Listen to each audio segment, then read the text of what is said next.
In this video, I'm going to be covering the 5 most common sorting algorithms you're going to run into by using this sorting visualizer that I created, as well as going through the actual code in depth for every single one of these different algorithms, talking about time complexity and so on, so we can not only see a visual representation, but also a coding representation of exactly how all these different algorithms work.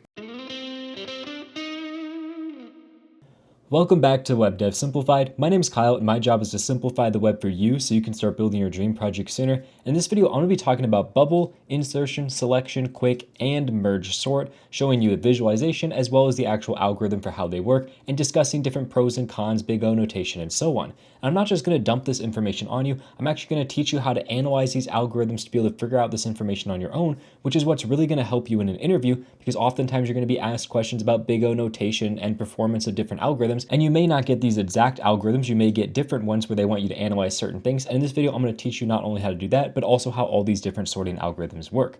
So the very first algorithm I want to talk about is going to be bubble sort, which is probably the most simple of these sorting algorithms, and it's the one that most people jump to when they first want to create a sorting algorithm. And if we just let this sorting algorithm run on the side, you can see essentially what bubble sort does is it loops through your entire list until it finds the largest item, and it moves that all the way to the end. So essentially it just scans your entire list, finds the biggest item, moves it to the end, and it does that all the way down your list until it's sorted every single thing. This is why it's called the bubble sort, because you're essentially bubbling the largest item all the way up to the very top of the list. If we just randomize that again, we'll drop down the speed and go down to just 10 items, for example, and we click sort, we can see exactly what's happening. You can see it has the biggest item and it's just constantly moving that biggest item all the way to the end. And again, it's scanning through until it finds the biggest item and it just keeps moving that all the way to the end. Here again, every time it just keeps moving the biggest item all the way to the very end. So as you can see, overall, it's just slowly pushing these items to the end. And at the very start, it has to scan our entire list, but as the list gets more and more sorted, it only needs to scan the beginning portion of the list that we have right here. Now, if we really quickly take a look at the algorithm, it's quite easy to implement. We essentially just have 2 for loops and a single if statement, and that's all that the code is doing. So the first for loop that we have right here is going to be looping through all of the non-sorted portion of our array. So if we rerun this again, that is the section that sorts through our entire list. You can see we start with the full length of our list, and we're just minusing this by 1 every time we loop through. So the next time after we sorted an element, we need to sort 1 less item in our array. Now we only need to sort 8 items. Now we have a 7 item list, and so on. The next list right here is just looping through all of the items in the list that are unsorted. So it's going from the beginning all the way up towards wherever we stopped our last sorting. And all I'm doing is I'm checking, is this the biggest item? If it is the biggest item, I want to continually swap it forward. So I want to check, do I have the biggest item right now? If so, move it 1 forward. If I don't, take the next biggest item that I now just found and then do the checks on that. So I'm just constantly taking the biggest item and moving it forward 1 all the way until we get to the very end of this sorting algorithm. Now, if we wanted to analyze all the different things related to big O notation, the 2 biggest things you're going to worry about is you're going to worry about speed and you're going to worry about space. So time and space complexity. Time is just how long this algorithm takes to run, and space is how much memory this algorithm takes to actually run. We're going to look at space first because it's very easy with bubble sort, because bubble sort is essentially a space of 1. We never create any new objects or anything like that. All we're doing is taking our original array and swapping elements around inside of it. There's no additional arrays created or anything like that. So this is a big O notation of 1 because it's a constant space. We don't create any more space or any more objects. Really, the only time we have to create space is when we do the swapping. We need to essentially swap between these different elements. So we may have a few variable initializations here and there, but overall, it doesn't scale with the size of our list. Now, looking at time complexity is where things get a little bit trickier. And in our case, generally when you have for loops in your code, that's the easiest place to look at for time complexity. So in this for loop right here, we're looping over the entire length of our array. And let's just assume in our case, we're going to use n as the size of our array. So we have 1n of time complexity. This outer for loop is 1n of time complexity. Our next for loop in here is, again, looping through our entire array minus the items we've already searched for. So that in the terms of big O notation is essentially one other entire iteration of our loop. So we have 1n right here where we loop through our entire array, and inside of that, for every time we loop through our array, we loop through our array again. So this is called n squared time complexity because we have 2 for loops inside of each other that both have a time complexity of n, so we're multiplying them together because they are nested inside of each other. If, for example, this for loop was outside of the for loop that we had here, so we had 2 for loops, one loops through the array and the other one loops through the array, this would be considered 2n time complexity, which would just be shortened to n because you essentially leave off all the extra characters at the beginning, all those constant values, we can cut that off, and this would essentially just be a time complexity of n, because we're looping through our list once, and technically twice here, but we're essentially looping through our list, and it scales n based on the size of our list.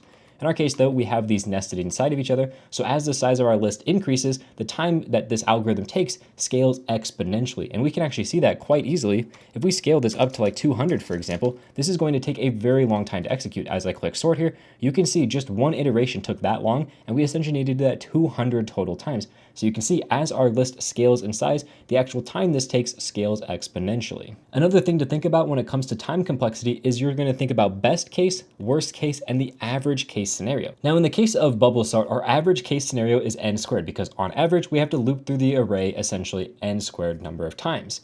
Now in the best case scenario, it's actually going to be shorter than that. Let me show you what I'm talking about. Let's go all the way down here to where we just have 20 elements in our array. We'll get that really quickly sorted. And then I'm going to go through and sort an already sorted array. And you'll notice that this completes much quicker. When I click sort, you can see it loops through our array one single time and then it's done. So the best case scenario for bubble sort, if we already have a sorted array, is a time complexity of n, because it only needs to loop through the array one single time because everything is already in the correct place. We can even verify this information by going over to any chart you can find online. This is bigocheatsheet.com. Doesn't matter what you use, but as you can see here, our average and worst case scenario is a big O of n squared because of that double for loop. But in the best case scenario, we have a big O notation of n. So we can kind of see that in the best case scenario, this has a rather quick sorting time, but more often than not, it's going to be really, really slow. Now the next algorithm I want to talk about is going to be insertion, and it's actually very similar to bubble. So let's go ahead and look at a visualization for insertion sort. We'll just put it at 50 elements and we'll just speed that up. And when we click sort, you'll notice something interesting. It's actually sorting our list from essentially smallest to largest on the left-hand side of our screen. It's kind of the opposite of bubble sort, but there's a little bit more going on. Let me just restart that again so we can see what's going on. And essentially what's happening is it's taking an element on the right-hand side of our list and it's moving it through the left-hand side, which we know is sorted, and it's finding the relative position inside that list. So essentially it's moving that element until it finds it's in the correct place in the list. For example, the left element is shorter than it and the right element is larger than it. So then it knows it's in the exact right place, and then it moves on to the next element. If we slow that down and look at a smaller size list, we can see exactly what's happening. So for example, you can see here every single time it's taking an element and moving it to the left until it finds the correct place in the list, and then it moves to the next element, and so on and so on. And you can see it does that for the entire list. Now this is generally going to be quicker than bubble sort, even though they have the exact same time complexity. Now the reason that this is generally quicker than bubble sort is because we usually move less distance. In the case of bubble sort, we always need to move from the very left side of our list all the way to the farthest right side of our list where it's unsorted. So it's always required us to move the essential maximum distance. In the case of insertion sort, we don't always have to move the maximum distance because the left side of our list is sorted. So our right side, we move from whatever the closest end is on the right-hand side of our list, and we only need to move to where that actual element goes inside the list. So it doesn't always have to move the maximum distance. So even though it has the same time complexities, it has essentially a quicker execution time because you're generally moving the element less than inside of bubble sort. So let's take a look at the code to understand what's going on. You'll again notice the exact same nested for loop structure. The exact same thing here, except for in this particular case, we're starting at the very start of our list, just like before, going up to the length of our list. If we look at bubble sort, that's exactly the same code essentially. In this case, we're starting at the end of our list. In this case, we're starting at the very beginning of our list.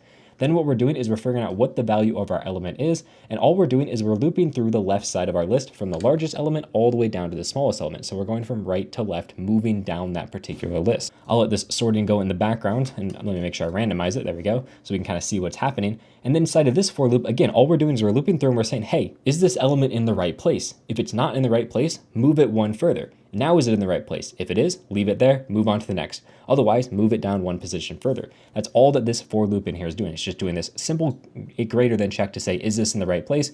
If not, keep going. Otherwise, completely exit out of the loop and finish up our execution. So if we look at the time complexity, we have that nested for loop structure. So this is going to be an n squared time complexity for both the worst case and the average case. But the really nice thing, if I just speed this up real quick so it finishes, if we have a fully sorted list, you can see that it's going to sort this in essentially O(n) time. As you can see, it only had to run through the list one single time. And if we look at our list here, you can see insertion sort has that exact same time and space complexity as bubble sort notation. You can see here we're not executing or creating any additional arrays or any additional objects, so there's no additional space being taken up. That's why it has an O of 1 here for the actual space complexity. And these algorithms are very similar to one another between bubble and insertion sort, and a lot of times these are kind of the default algorithms people think of when they're asked to create a sorting algorithm from scratch. Now, the next one that I want to talk about is going to be a selection sort algorithm. Now, this algorithm is quite a bit different, so let's go ahead. We'll pull up selection sort here. We'll put 50 elements, we'll crank up the speed, and we'll click sort. And you'll notice something interesting. I'll actually slow it down a little bit so we can see what's going on. What's happening is we're starting all the way on the left of the array, and we're just selecting our element. You can see we're selecting the furthest left element, and that's the element that we're going to be swapping with. And what I'm doing is I'm looping through the entire rest of the array and finding the smallest element. You can see it's highlighted in red here. So whatever the smallest element is highlighted in red, and once you get all the way through the entire array, what happens is the smallest element swaps with whatever element is on the farthest left of the unsorted portion. So essentially we swap this element over here on the left with whatever element we find as the shortest element inside of our array. This is another naive approach to sorting. It is essentially worse than bubble sort and insertion sort because, as you can see, we're looping through our array all the time. And even in a sorted array, we still have to go through the entire list multiple times. So let me speed that up so it actually finishes. And as you can see, it's getting close to the end and it actually successfully sorts things. Let's go down to just 20 elements and get the entire list sorted. And you'll see that when I rerun this algorithm, it still takes the exact same amount of time because it needs to loop through every single element. So it doesn't matter if you have a sorted or unsorted list, it always has the same exact time complexity. And again, if we look at this, we essentially have two nested for loops directly inside of each other. You can see here that we have n, which is our array length, and I might as well just move that variable down because we don't need it in a separate variable there. And same thing here, array.length. There we go. So essentially what this loop is doing is it's saying, hey, here's a for loop that loops through our entire array. And here's another for loop that again loops essentially through our entire array. And all it does is it keeps track of what is the minimum element in our array. That's what this min index is. And then at the very bottom here, we just swap our element that's at the start of our array with the one that is the very minimum element inside of our array. So it's again having really bad time complexity because we have to loop through this element twice. And this is a great indicator of how you can figure out big O notation. If you see a for loop, generally that's going to give you an O notation of n if you're looping through the size of that element. If you see nested for loops, now you have a big O notation of n squared. If you had 3 sets of nested for loops, then you had to have n to the third or n cubed notation for your actual time complexity. And unfortunately with this one, it doesn't matter if the list is sorted, unsorted, or anything. So the best, worst, and average case scenario are all going to be n squared time complexity. Now for space complexity, again, this one's really nice because we don't have to allocate a bunch of different arrays of space. So it has the exact same space complexity of big O notation of 1 because we don't create any additional space for this other than just a few variables for swapping things around. And again, if we look at the chart, we can verify this selection sort right here. As you can see, it has a big O notation of n squared for everything for the time, and then a big O notation of 1 for the actual space complexity.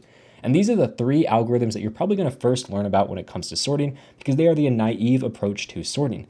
The next 2 that I want to talk about, which are quicksort and merge sort, are going to be much more performant algorithms, but they work in much more confusing ways. So these ones were rather easy to understand looking at the code and looking at the visualizer, but these next 2 are going to be a little bit more complicated to understand what's going on. So to get an idea of how the quicksort algorithm works, let's first go ahead and create an array here, 50 elements. We'll bring the speed to a moderate speed and we'll click sort, and you'll notice something interesting. What happens inside of quicksort is we essentially choose an element at random to be considered our pivot point.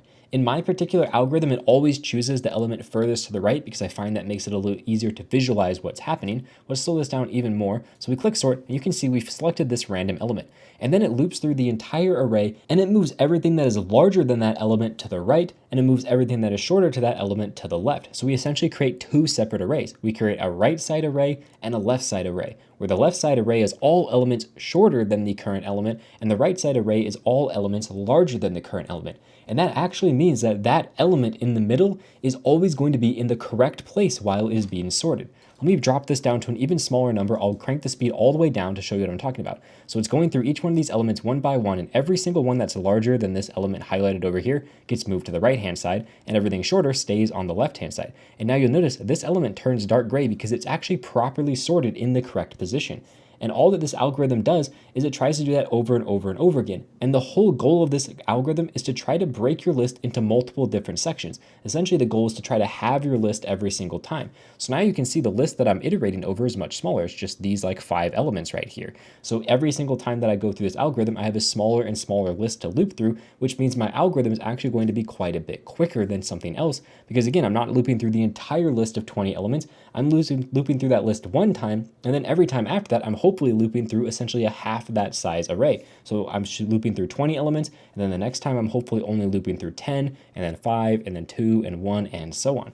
Let's randomize that and do that sort again. And as you can see, every element larger goes onto the right-hand side. And this just essentially repeats itself. So after it finishes looping through our entire list one time, now we have two separate lists. And we essentially treat those as two entirely new lists that we need to sort. So now you can see it sorting this left-hand side of our list. And once that's done, I again have two more lists that I sort through, and it's going to sort through them left, right, left, right, left, right, until the entire list is sorted once we speed this up. Now, unfortunately, looking at the code for this makes it much more difficult to actually understand what's going on because this is actually a recursive algorithm. You could write this in a non-recursive way if you want, but I think it's much easier to understand what's going on and much easier to write if we look at it as a recursive algorithm. So the whole goal of this algorithm is to try to split our array into smaller and smaller and smaller arrays. And the way that we do that is by finding a pivot point and putting all the elements larger on one side and all the elements smaller on another side. And if you choose a perfect pivot point every time, it means that you always have the size of your array, which is what you want. That's the ideal situation. So if we look at our code here, we just have this first case that says if our array has only one element, we just return that array because that array is obviously sorted. If an array has one element, it's perfectly sorted.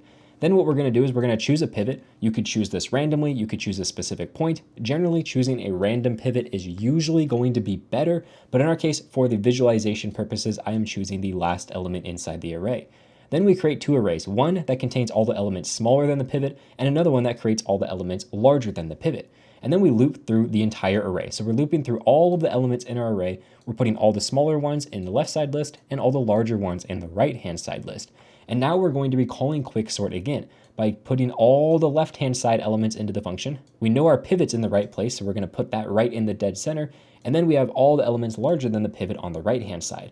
So the next time that we call quicksort, let's say we had a list of like 10 items like this list may get shrunk down into two separate lists where one has 6 items and one has 3 items. And then we know that the item in the middle is already perfectly sorted. So the next time that we call quicksort on this left-hand section, we're calling it with 6 particular items. So up here, our array length is 6. We find some random pivot and we do the exact same thing. We put all the elements smaller on one side and all the elements larger on the other side. So the next time that we go through, we may have a list that's going to be like 3 elements, then we have 1 element, then we have 2 elements. That is essentially encompassing this 6 right here.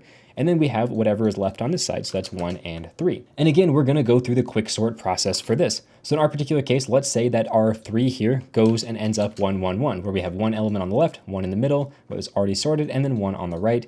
And then we can finish this off with this element right here. So 1, 2, 1, 3. Now, the next time we call quicksort, this has a length of 1. So we hit this case up here where it just returns that array for us. So it returns the element 1, returns this element, returns this element, returns this element, and then we call quicksort on this, which again is going to break up into 1 and 1. And we're going to call quicksort on this, which is going to eventually break up. Maybe it breaks up like this where we have 0, 1, 2. This 0 essentially just gets removed, and then this will break up into 1 and 1. So essentially all we're doing is we're breaking our list into smaller and smaller lists, and we're sorting those really small lists because sorting a list that is 4 elements long doesn't take very long, no matter what sorting algorithm you use. So we know that if we can make our list smaller and smaller and smaller, it's actually going to increase the speed that we can actually do these performance algorithms. So let me just randomize this list. I'll get it sorting real quick, and let me slow that down actually and re-randomize it so we can see what's going on. And I'm going to stop it right about here, for example. And we can see exactly what I'm talking about in this particular example. So here we go. We have a list of 20 elements, and you can see the very first time we did our sorting, we get this gray element on the right. And as you can see on the left-hand side, we have 5 particular elements. So we have a list of 20, just like this. And the very first time that we call this sorting algorithm, we get 5 elements on the right-hand side. We have our 1 element that we know is sorted, which means we have 14 elements on the left-hand side of our list. We then go through and do this exact same thing with the left-hand side. We can see that we chose this as our pivot point right here. And you can see on the right-hand side, it looks like we have 7 elements. So we know that we have 7 elements on the right, as well as the stuff that's already there on the right. We have our 1 pivot, and then we know that we have 6 elements that are showing up on the left-hand side of our list. And it's just going to slowly do this iterative process, breaking down our list smaller and smaller. And sorting a small list is much quicker than sorting a large list. So this is actually a much more performant algorithm for doing our sorting. As you can see, it's actually quite quick at sorting. While if we change to something like bubble sort, you can already see how much slower this is doing our sorting algorithm. So let's clean up our code a little bit here. There we go. Scroll this back up, and we can look at the actual complexity of this to try to understand what's going on. So if we look at the time complexity, one thing that we can very easily see in the worst case scenario is that it's going to be the same as bubble sort. So I'm going to come in here, I'm going to move this to quick sort. I'm going to let it sort the entire thing all the way through. You can see that was relatively quick, but if we have a sorted list and we always choose the right side element, it's actually going to be quite slow. As you can see, it has to loop through the entire list exactly the same as if we were doing bubble sort. And that's because if you always choose either the largest or the smallest element, you're not actually dividing your list in two, you're just essentially looping through your entire list to sort one element. So that's why in the worst case scenario, this has a big O notation of n squared. But that's quite unlikely. That would require you to pick either the biggest or the smallest element every single time from your list, which is most likely not going to happen. In the average case scenario, we're looping through our entire list. So let's say here, we're looping through our entire list of 10 elements. Then the next time that we loop through our list, we're looping through essentially half of that. So we're looping through maybe 5 elements. And then we're looping through another 5 elements. So we have 10 elements. And then the next time that we loop through that list, we're again looping through essentially half of all this. So let's say we loop through 2 and 3 and 2 and 3. And then the next time that we loop through all of our different items, we're going to be looping through like 1, 1, 1, whatever. It's going to be essentially completely sorted at that point. So this is actually much quicker because inside of bubble sort, we needed to loop through our list 10 times and we needed to do that 10 times. So it's 10 times 10. In this case, we need to loop through our list 10 times and then 10 times and then 10 times, and it's essentially done at that point. So we needed to essentially loop through our list 10 times 3, give or take, or whatever it's going to be. An easier way to see this would actually be if we use a power of 2. So let's go ahead and say that our list is 16 elements long. Well, then we're going to break it into 2 8-element long list, and we're going to break it down into 4 4-element long list, and then we're going to break it down into 2 2-element long list. And then finally, we're going to have here, and I should probably swap these numbers, 2 and 8, because we're going to have 2 8 long list. And then finally, we have a bunch of 1-element list, which are already sorted. So essentially this last one doesn't matter at all. So we'll remove this bottom one. And as you can see in this case, we're looping through 16 items here, 16 items here, 16 items here, and 16 items here. And essentially that's 16 times 4. That is the number of times we have to loop through our list. While in the n squared version, we had to loop through our list 16 times 16 times. As you can see, this is quite a bit faster. And this particular indication of how this is working is actually based on a logarithmic scale. It's log base 2 of however long our list is. So that's how this big O notation comes about. Since we're always doing half of the work, we're doing half, half, half, half. Since we're always having here, essentially we have the opposite of n squared. We have the log base 2 of n. So this is really nice because log of n is much, much quicker than just n itself. So in our best case and average case scenario, we're going to run into a situation similar to this. And if we go ahead and we look and we find quick sort, which is the algorithm we're looking at, you can see here in the best and the average case, we have n times log n times that we need to go through our list. Because that's here we have our first indication of 16. And then I forgot the one here, why I removed it. But essentially we have this final one, 1 times 16. So we have 4 lists right here, as well as the original 16 that we had to loop through to begin with. There's never going to be a sorting algorithm quicker than the big O of n, because you obviously have to go through all of the elements at least one time to figure out if they are sorted or not. So in this case, we have that log-based n because we're able to have the size of our list in the best case scenario every single time. Now, when it comes to space complexity, we again have actual elements being created. You can see we have arrays being created that store the left and the right hand side of our array. And again, the left and right, left and right, left and right. We're storing a lot of new elements inside of our array. And in this particular case, it is log-based n for the space complexity. So if our array was, let's say, 16 elements long, we would be essentially instantiating 4 elements worth of space inside the actual memory of our application.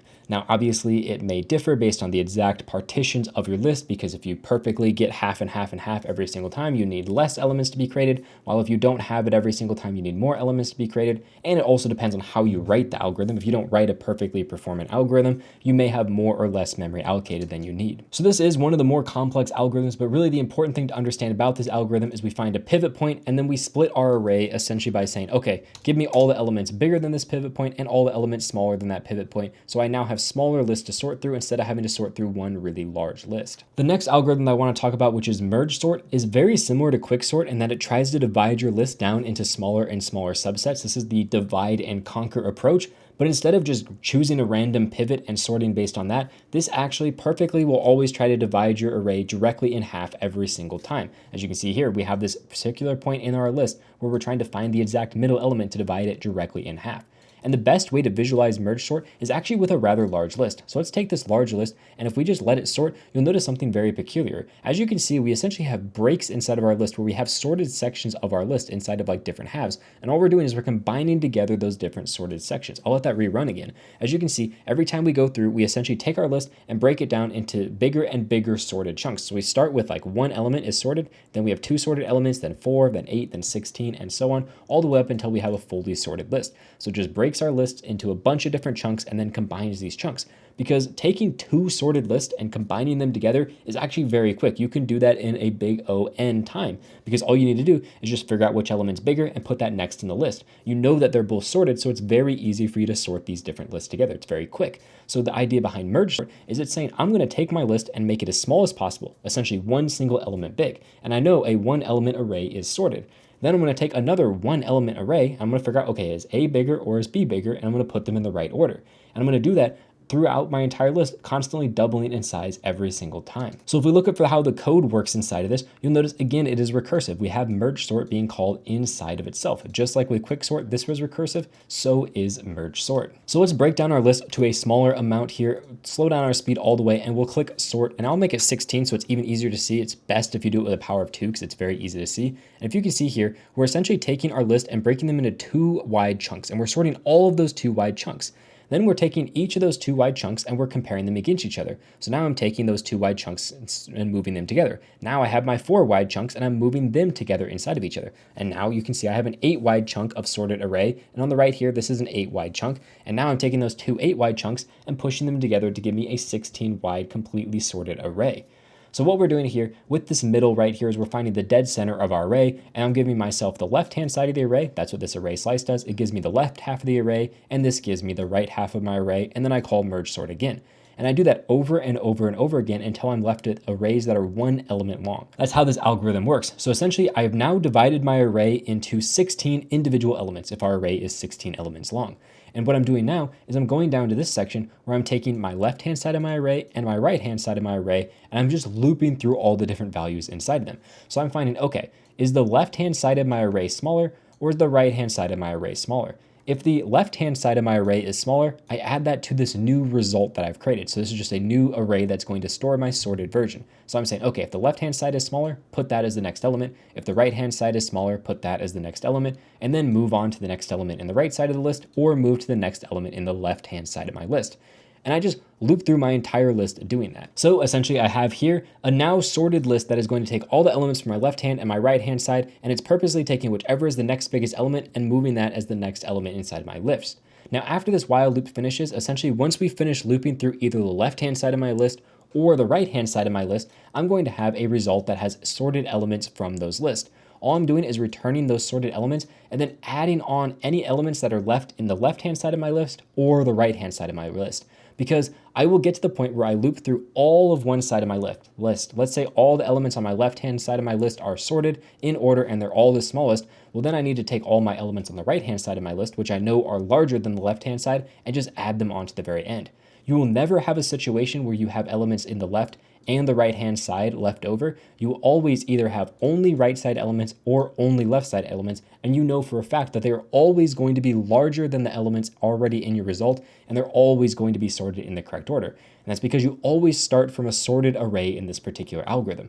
And that's how merge sort gets all of its magic. You get down to 1 element long arrays, which you know for a fact are sorted, and then it's going to take those 1 element arrays and turn them into 2 element arrays. And it's going to make sure those 2 element arrays are sorted. And then it's going to take 2 element arrays and turn them into a 4 element long array, and that array is going to be sorted as well. So by always merging together sorted arrays, we're going to make sure we have a much more performant sorting algorithm, because we don't have to worry about figuring out where each element goes. We just know, find the next smallest element, and boom, move it over to the beginning of our list because we know that it's sorted. So again, trying to figure out the time and space complexity of this algorithm is much more confusing, because as you can see, there's not even a single for loop in this algorithm. There's just a single while loop. And this while loop essentially runs for the size of our array here. So in this algorithm, we're breaking down our array to essentially 16 1 element long arrays. So we have 16 times 1, or in our case, we'll do 1 times 16. So we have 1 element long arrays, and we have 16 of them. And for this while loop, we're just looping over essentially 1 n times. So we're looping over 1 16 times. That's how that's going to work. Then when we combine those together, we're now going to get 8 two long elements. Next thing that we're going to do here is we're going to have four size elements, and then we're going to have 2 8 size elements, and then by the very end, we're going to have 1 16 long list. Now this particular section, we don't actually loop through, so I can remove that. But at the very beginning, we have to loop through our entire list one time to be able to get all of our different elements in the correct place and everything like that.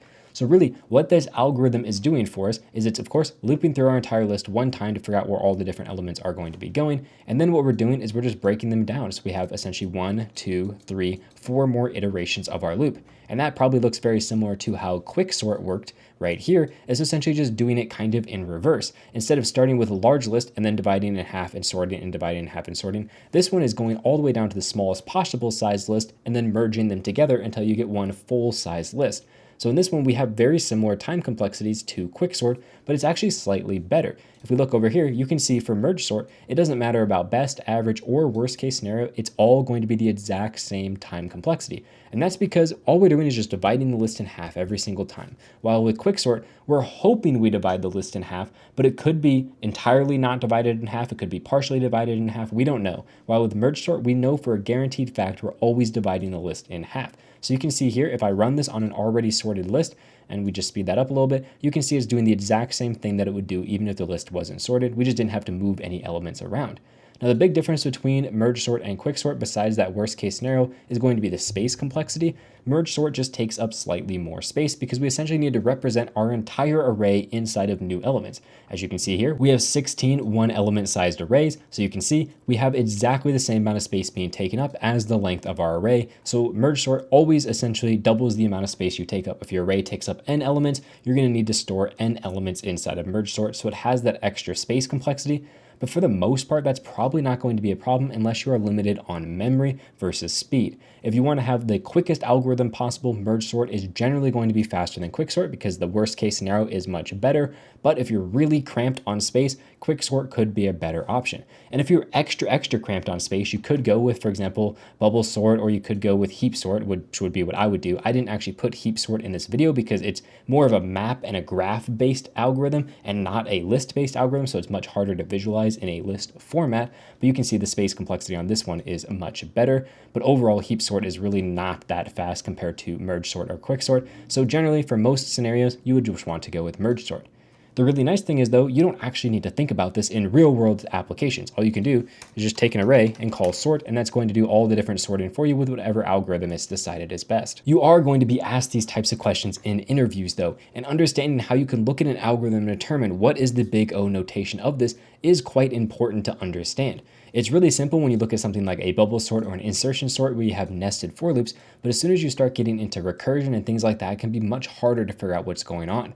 I would say the biggest thing to look for when you're trying to figure out the actual complexity of something, especially time complexity, is look, okay, how many times am I looping through this particular thing? Do I have nested loops? And if you have some type of recursion, see what's happening. Am I constantly dividing the size of my list in half? If you're doing something like that, then you're probably going to be dealing with like a log n based time complexity as opposed to n or n squared and so on. So in our case, we have n log n complexity because we have to loop through our list one time, and then we have to loop through our list essentially log n times after that. Now, if you want to take a look at any of this code, it's going to be available on GitHub. I'll have it linked in the description. You will notice there's going to be two different sets of codes. There's this merge sort, and then there's this much more complicated merge sort generator. And the only reason that I have two separate sets of code here is because this generator one is what's used in the UI here to make everything work with the UI, while this normal merge sort is what actually merge sort would look like. So make sure you look at the actual merge sort, or in this case, selection sort and so on, and don't look at the generator section because this is just much more complicated code that doesn't actually have the same time and space complexities because it needs to be more complicated to show everything inside of a UI like this. Also, if you want to try out this UI yourself, I'm going to link it down in the description for you. It's got these 5 algorithms. Maybe I'll add more in the future, but for now, at least you have this. You can change around the amount and the speed and so on and see exactly what all these look like on your own.